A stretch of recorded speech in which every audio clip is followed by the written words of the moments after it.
Hi there and अस्सलाम वालेकुम। ईद मुबारक, ईद मुबारक, ईद मुबारक। हम और आप में हमारे जितने भी दोस्त, जितने भी लाहौर वाले और जितने भी लाहौर से बाहर जो भी और जहाँ जहाँ भी हमें देख रहा है, तहे दिल से हम कहते हैं कि आप खुश रहें और ईद की जो खुशियाँ हैं आपके साथ सेलिब्रेट करने के लिए आएँ। कहते हैं मौसम होते हैं, जब मौसम आते हैं तो वो अपने अपने रंग लेकर आते हैं, अपने अपने मिजाज लेकर आते हैं, अपने साथ बहुत सारी तब्दीलियाँ लेकर आते हैं।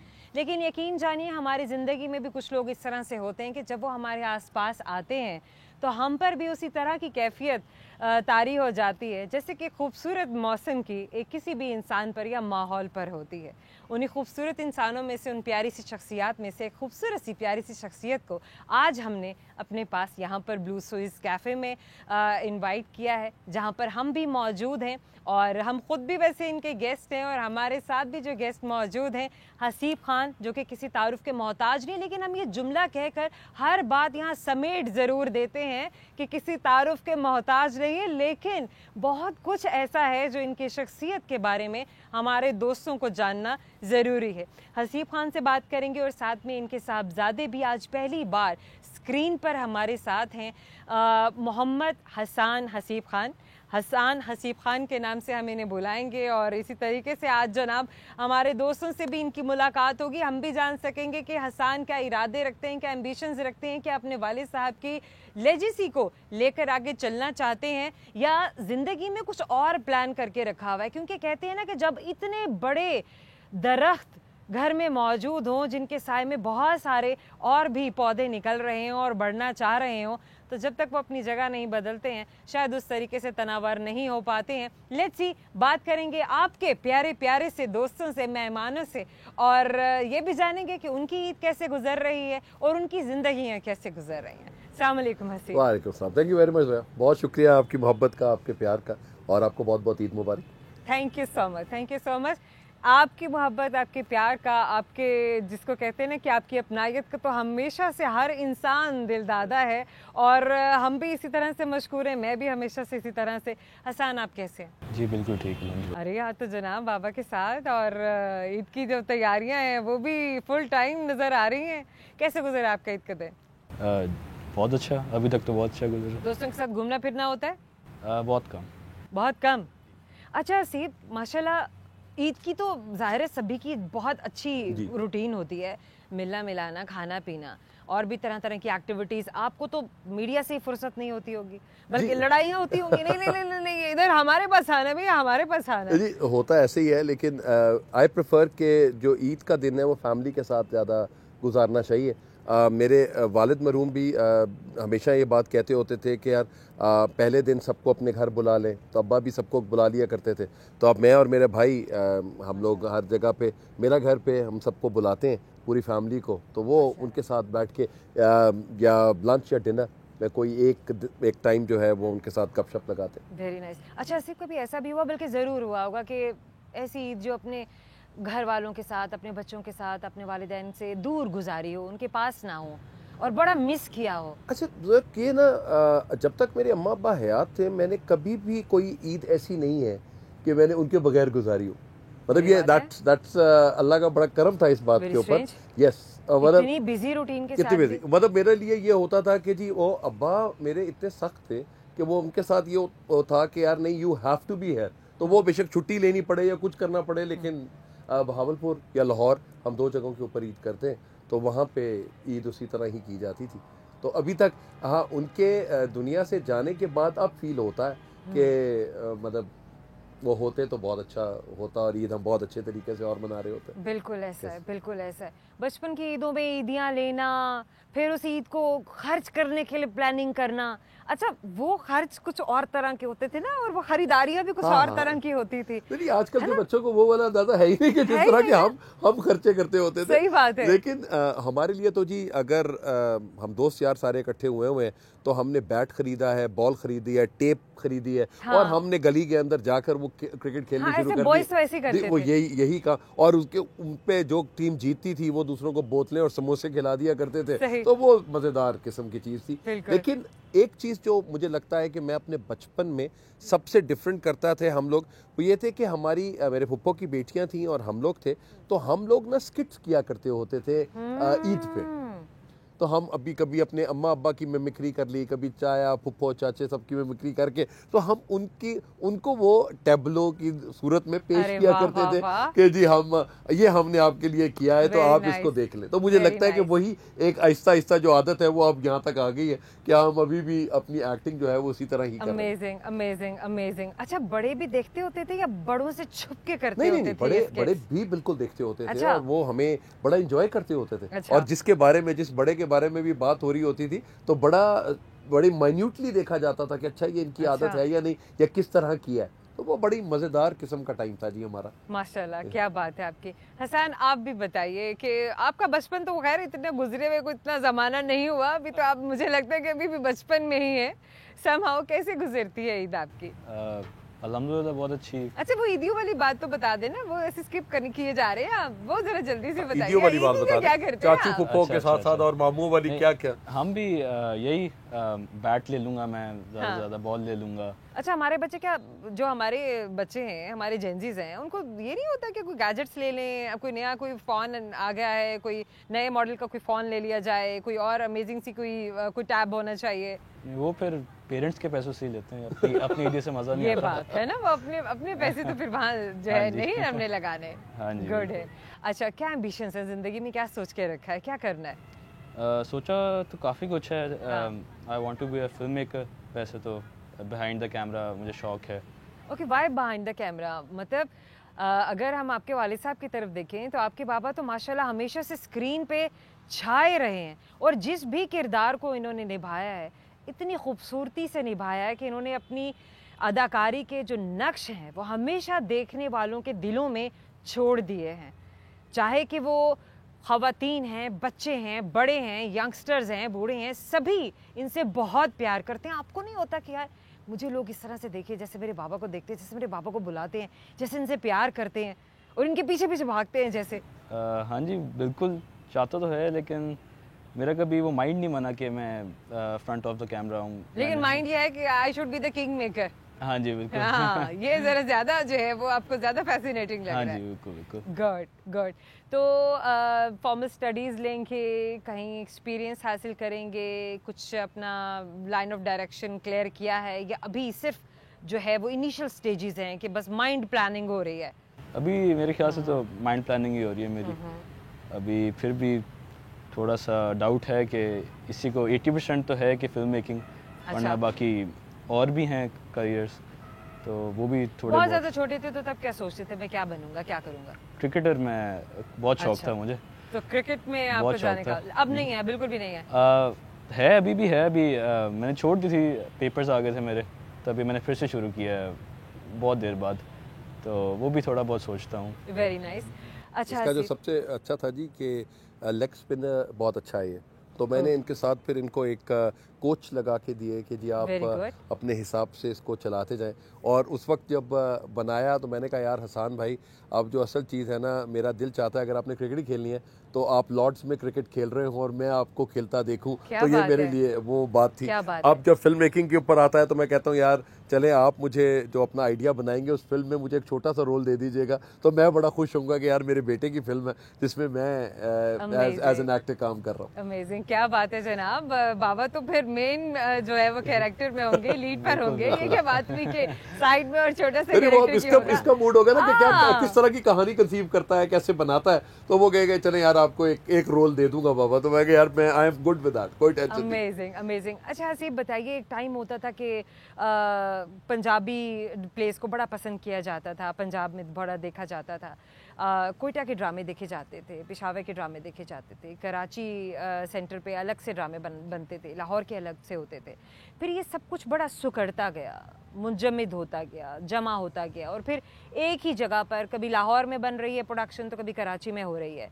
अब वो हम जो एक कल्चरल डिफरेंसेस हैं अब हम वो भी नहीं देख पाते हैं। जो हमें मुख्तलिफ अपनी ज़मीनों के रंग नज़र आते थे, जो उनकी तर्ज़ माशरत नज़र आती थी, जो हमें उनका कल्चर नज़र आता था, उससे हम बड़ा डेविएट कर गए हैं और एक ख़ास ही माशरे को और ख़ास किस्म के तबके को ही दिखाया जाता है। मुझे लगता है जोया कि ना जिस तरह दुनिया ट्रांसफॉर्म हो रही है उसी तरह ही लोग जिनको देखना चाहते हैं, सोशल मीडिया पे भी इसी तरह की चीज़ें चल रही हैं, तो वो हमारे ड्रामों में भी वही ही टच आ चुका है कि आपको एक एलीट क्लास को दिखाया जा रहा है, या अगर बहुत ही दिखाया जाएगा तो वो दोनों एक्सट्रीम्स के ऊपर दिखाया जाएगा। या मिडिल क्लास वाले कहीं कम, बहुत कम ड्रामे उस तरीके से बन रहे होते हैं और लोग ज़रा ज़्यादा फैंटेसाइज करते हैं चीज़ों को। तो अब हर तरह की फैमिली है वो उसी तरह फैंटेसाइज करने की कोशिश करती हैं। लेकिन मुझे लगता है कि जितने भी कोई ड्रामा बनाने वाले हैं उनको अपनी माँ बोली को ज़रूर बनाना चाहिए, कि मतलब पंजाबी है, सराइकी है, पश्तो है, बलोची है, सिंधी है, इसमें ज़रूर बनने चाहिए ड्रामा।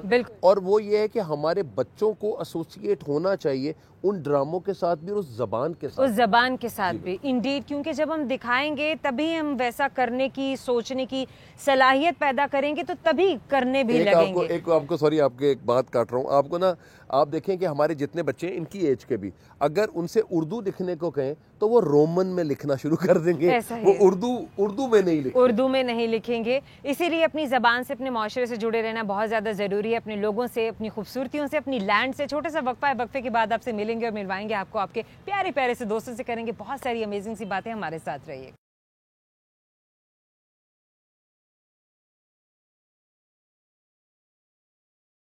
Welcome back. हम और आपके बहुत ही प्यारे से मेहमान, हमारे मेहमान, आपके मेहमान, आपके दोस्त, हमारे दोस्त हसीब खान और उनके साहबजादे हसन हसीब खान हमारे साथ मौजूद हैं। अच्छा हसीब, ब्रेक पे जाने से पहले हम बात कर रहे थे कि कल्चरल डेविएशन बहुत ज़्यादा आ चुका हुआ है। अगर आप जैसे एक खूबरू एक्टर से मैं बात करूं तो मैं सिर्फ आपको एक एक्टर नहीं समझती हूं, क्योंकि ज़ाहिर है माशाल्लाह आप बहुत बल्कि आपको अगर मुफक्किर भी कहा जाए तो ये भी कम होगा। उस्ताद वाला उस्ताद भी हैं और आप इतना समा बसर फवाद करने के बाद चीज़ों को जांचने वाले इंसान हैं। सतही बात आप नहीं करेंगे, ना ही सतही जवाब कभी देंगे। क्या आप नहीं समझते कि जो चीज़ दिखाई जाती है वही चीज़ कंसीव की जाती है? और अगर हम अच्छा दिखाने लगेंगे तो तभी हमारे लोग उस चीज़ को अडॉप्ट भी करेंगे। जब हम वो दिखाएंगे नहीं तो लोग उसे अपनाएंगे कैसे? देखिए आजकल ना देयर आर टू आइडियोलॉजीज जो कि लोग इस बात पे सोच रहे होते हैं। वो कहते हैं जो माशरे में हो रहा है हम वो दिखा रहे हैं, एक तरह की तो सोच ये है। दूसरी सोच जो आप बात कर रही हैं जिनकी, वो ये है कि हमें अगर माशरे को ट्रांसफॉर्म करना है तो हम कुछ अच्छे लोगों के ऊपर बात करें और अच्छे लोगों की बात बताई जाए, वो ज़्यादा इंपॉर्टेंट है। फॉर एग्जांपल अगर आप कहें कि एक सफ़ेद कागज़ पे अगर एक काला निशान है तो सब लोग उस काले निशान के ऊपर ही बात करते हैं, जो पूरी सफ़ेदी है, नोबडी टॉक्स अबाउट दैट। तो हम अगर ड्रामों में भी अगर वो ऑप्टिमिज्म ले आए and we try to portray goodness in people and saying कि यार इस बंदे के साथ ये सब कुछ हुआ, उसने लोगों को माफ़ कर दिया और उसने कहा कि जी ऐसा होगा, ये ऐसा कर लेंगे। हम हर तरह से अपने ड्रामों में हम इतना दुख दिखा देते हैं लोगों को और people associate themselves with that particular thing. हाँ यार मेरे नाल भी यही होया सी, ये इसी तरह ऐसे होता है। लेकिन आई थिंक कि अगर आप इमेजिनेशन अपनी बढ़ा दें तो with that imagination things get much better, I believe. बिल्कुल बिल्कुल। कौन सा ऐसा किरदार है, बल्कि बहुत सारे ऐसे किरदार होंगे जिन्हें करके आपको बहुत अच्छा लगा होगा और आपको लगा होगा कि हाँ मैं वाकई ज़िंदगी में ये करना चाहता था और अब मुझे मौका मिला है? अच्छा, मैंने जो है दो ऐसे कैरेक्टर्स हैं। एक तो पुलिस वाला मैं बहुत बना, इंस्पेक्टर खोजी मैंने किया। अच्छा, ये क्या बात हुई? ये मैं ज़रूर आपसे सवाल बल्कि करूँगी, यहीं पे हम बात को बल्कि रोकेंगे पहले वाले सवाल को, कि हमेशा आपको मैंने एक पुलिस वाले के कैरेक्टर में बहुत ज़्यादा देखा है, ये क्या वजह है? देखिए जी, पुलिस इंस्पेक्टर में हुआ था, मैंने ज्वाइन किया था, जब नौकरी स्टार्ट की थी तो एज इंस्पेक्टर पुलिस की थी और मैंने पब्लिक सर्विस कमीशन का इम्तिहान पास किया था और इंस्पेक्टर पुलिस हुआ था। और उसके बाद से अम्मा ने मना कर दिया, फिर मैंने लेक्चरशिप ज्वाइन कर ली, फिर आई बिकेम अ टीचर। तो मेरे लिए जो वो मैंने जो वहाँ पे जो लर्निंग की थी, 6 महीने काम किया था, वो 6 महीने में उसकी कॉमिक साइड मुझे बहुत ज़्यादा मुझे ना अच्छी लगती थी। तो जब जाटन बॉन्ड भी हमने किया, वासे ने लिखा, तो उसमें भी मैं पुलिस वाला बना और उसके बाद जब इंस्पेक्टर खोजी आया तो मैं और अहमद अली भट्ट थे, तो वो जी एक बड़ा, और मुझे अभी तक अगर आप सोचें तो अब तक का वो बड़ी एक अच्छी एक यादें हैं उस कैरेक्टर के साथ। उसके बाद एक और हमने कैरेक्टर किया था टिम्मी जी, वो ARY डिजिटल पे आता था, तो हम वहाँ पे भी वो वासे चौधरी ने ही लिखा था, तो वो भी एक बड़ा मज़ेदार कैरेक्टर था, वो भी मेरा पुलिस वाला का कैरेक्टर था। और एज अ होस्ट मैंने अपना पहला काम जो है वो स्टार्ट किया था भोला टी स्टॉल ATV से। तो वो भोला टी स्टॉल का भी मुझे अभी बड़े अच्छे तरीके से there are lots of memories there for Bhola tea stall, क्योंकि मुझे एंकरिंग का बिल्कुल पता नहीं था। तो मुझे कहा कि जी एक बंदा है जो कि स्टूडियो के सामने उसने चाय लगाई हुई है और बाकी लोग आते हैं और उसके पास बैठते हैं और चाय पीते हैं और वो उनसे सवाल जवाब करता है। इस तरह की कहानी थी वो। तो वो एक बड़ी बहुत मज़ा आया उसके साथ भी। और एक जो हम टीवी का प्ले था जी रांझा रांझा कर दी। अब रांझा रांझा कर दी में आई प्लेड हाजी साहब, तो वो एक कैरेक्टर नेगेटिव था जो बड़ा अच्छा लगा करते बहुत हुए। अच्छा लगा। वो मज़ा भी आया करते हुए। अच्छा, कॉमिक ज्यादा अच्छा लगता है या ट्रैजिक परफॉर्म करना? Comic is always. मैं अपनी ज़िंदगी में भी स्माइल करता हूँ और मेरा दिल चाहता है कि मैं लोगों के चेहरों पे भी मुस्कुराहटें बिखेरूं। तो हमारे लिए हुआ ये कि जी जब हमने नियो स्टार्ट किया, नियो चैनल जब हमारा स्टार्ट हुआ तो उसमें मैंने प्रोग्राम हमने प्रपोज किया 3:15। तो वो 3:15 प्रोग्राम में भी आई बिकेम एक ऐसा कैरेक्टर था जो 4 बहनों में एक भाई रहता है, तो उन बहनों जैसा ही हो जाता है। तो उस तरह का एक कैरेक्टर मैंने पोर्ट्रे किया, तो वो भी मुझे बड़ा मज़ा आया। हमने कोई 300 एपिसोड्स किए उसके, लेकिन it was an amazing experience. Amazing experience, kind of blockbuster, मतलब चलता ही जा रहा था और इतनी फैन फॉलोइंग और इतना लोग देख रहे थे और आपको इतना पसंद करते हैं। आपको पता बड़ी मज़ेदार बात हुई, मैं कराची एयरपोर्ट पे उतरा हूँ और मैं जहाज पे ही था, तो पीछे से मुझे आवाज़ आती है बबली। तो मैंने ऐसे करके देखा और you are doing a great job. मैं कहा जी बहुत शुक्रिया। अब लोग इसी तरह ही आपसे प्यार और मोहब्बत करा रहे होते हैं, तो that is enjoyable. Indeed, amazing. Haseeb, अगर आपको कभी कैमरे के सामने परफॉर्म करने का मौका मिले तो मतलब गिव अप कर देंगे या कहेंगे कि नहीं, मतलब एक चांस तो लेना चाहिए, आना तो चाहिए? डिपेंड करता है कि किस तरह का। कभी आपने भी परफॉर्म किया है अपने कॉलेजेस में, स्कूल्स में? छोटा होता था तब किया है, वरना बहुत टाइम हो गया मैंने नहीं किया। अच्छा, अभी अपने आप को कभी किसी कैरेक्टर में कभी इमेजिन नहीं किया कि हाँ मैं ये परफॉर्म करूँ, मैं ऐसा अपने आप को सोच रहा हूँ, देख रहा हूँ? नहीं, अभी आज तक नहीं। आपका इंटरेस्ट किस किस्म की फिल्म मेकिंग में है, क्या करना चाहते हो, किससे इंस्पायर हैं आप? एक डायरेक्टर हैं बॉलीवुड के, राजकुमार हिरानी, वो मुझे बहुत पसंद है। उनकी फिल्म्स के टॉपिक्स बहुत इंटरेस्टिंग होते हैं। Okay. उनकी फिल्म थी पीके, Okay. 3 इडियट्स भी उनकी थी, और मुन्ना भाई उनकी फिल्म थी। तो मुझे मतलब मूवी में ह्यूमर भी होना चाहिए, उसमें कंटेंट भी होना चाहिए और एंड रिजल्ट भी कुछ हो कि हम हाँ सोसाइटी में कोई अच्छा पॉजिटिव चेंज लेकर आ रहे हैं, किसी चीज़ के लिए, किसी चीज़ की बेटरमेंट के लिए हम काम कर रहे हैं, किसी इशू पर काम कर रहे हैं। बहुत ही अच्छी सोच, बहुत ही प्यारी प्यारी सी बातें, लेकिन क्या करें कि एक छोटा सा वक्फा लेना ज़रूरी है। मिलते हैं आपसे इस वक्फे के बाद, हमारे साथ रहिएगा।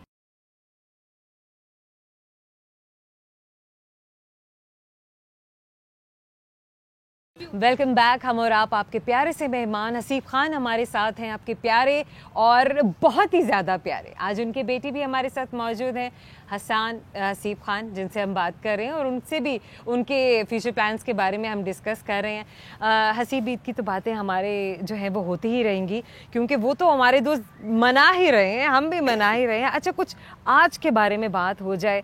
आपका एक blockbuster, again I would say, काबली pulao, और इतना चाहा गया है, इतना लोगों ने सराहा है। अब ये वही बात आ जाती है कि जब आप कुछ मुख्तलिफ करने की कोशिश करते हैं तो वाकई लोग उसको पसंद भी करते हैं। और जहाँ तक आपके किरदार की बात है तो people are just loving it and just you know, लोग तो रो भी रहे हैं और अटैचमेंट भी अपनी और अपनी फीलिंग्स भी, मतलब ये सब एक्सपीरियंस हमारे साथ शेयर जी मैं बिल्कुल शेयर करता हूँ जी। एक तो Kabli Pulao is a masterpiece by the maestro Kashif Nisar साहब। तो उनकी जो भी कहानियाँ हैं और कहानियाँ सुनाने का जो तरीका है वो बड़ा सिंपल सा है और वो बहुत खूबसूरत अंदाज में वो सारी कहानियाँ सुनाते हैं। तो ज़फ़र मिराज साहब का उनकी राइटिंग है जी, और काशिफ भाई का माशाल्लाह सारा ये डायरेक्शन है, और उनके बाद एहतशाम भाई ने और सबीन ने भी बहुत अच्छा काम किया।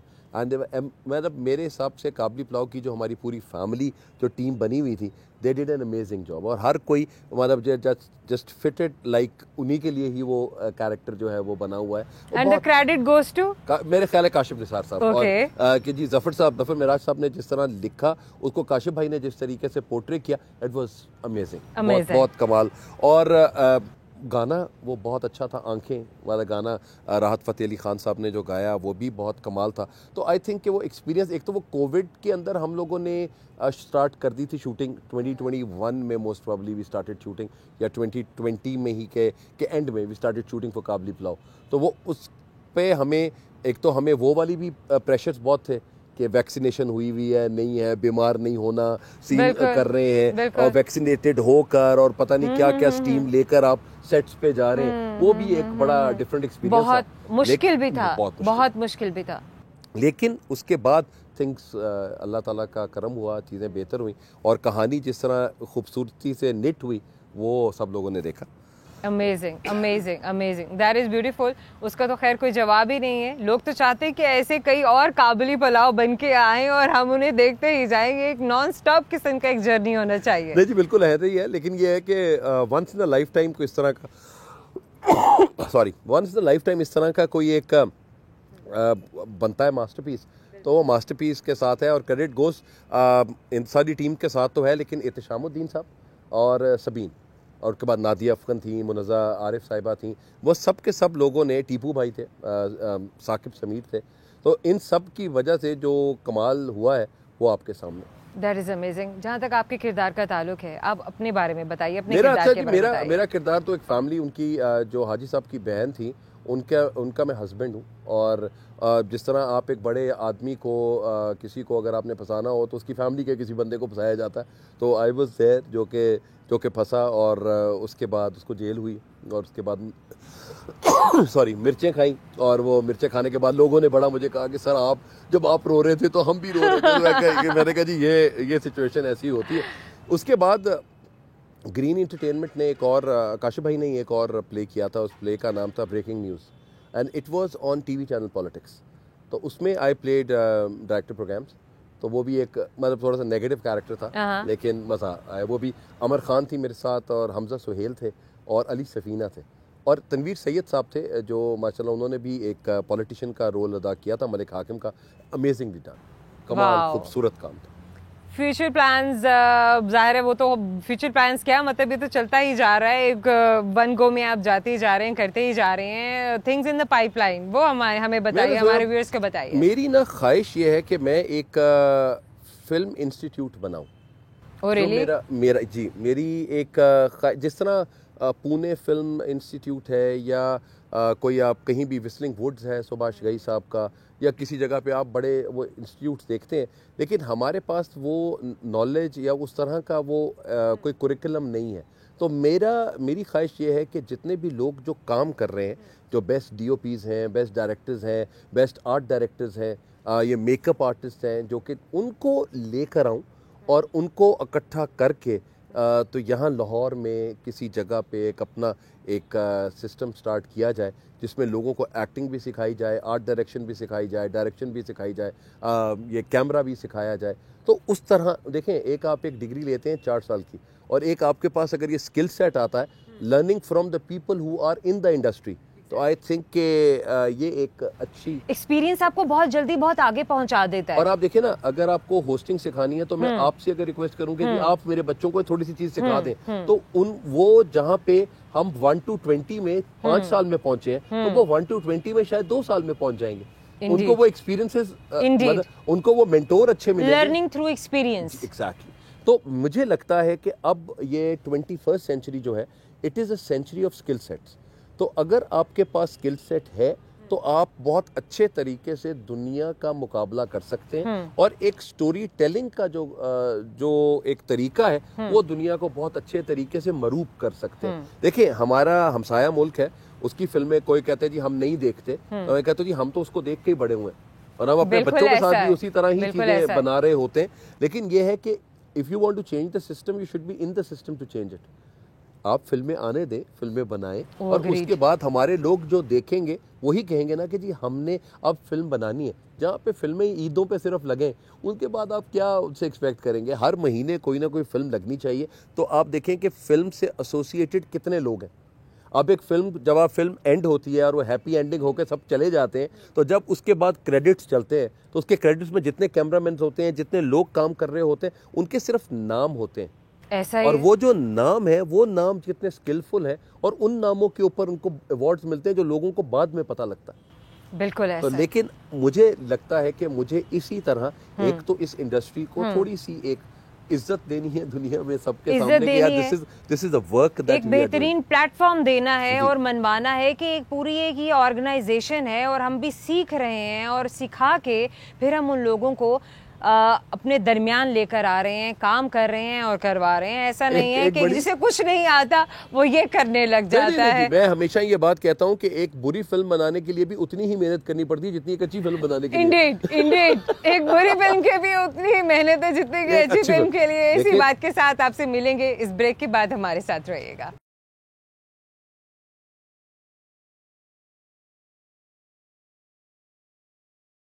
Welcome back. हम और आप, हसीब खान हमारे साथ हैं और उनके साहबजादे हसान हसीब खान, और हम और आप में हमारे जो दोस्त हैं अलियान लाहौर हैं। और जहाँ जहाँ भी हमारे ट्रांसमिशन को, हमारे प्रोग्राम्स को देखा जा रहा है और जिस जिस मीडियम पे भी देखा जा रहा है, यकीनन हमारे दोस्तों से बहुत ही खुश हो रहे होंगे और उनकी ईद की खुशियाँ भी दोबाला हो गई होंगी जैसे कि आज हमारी हुई हैं।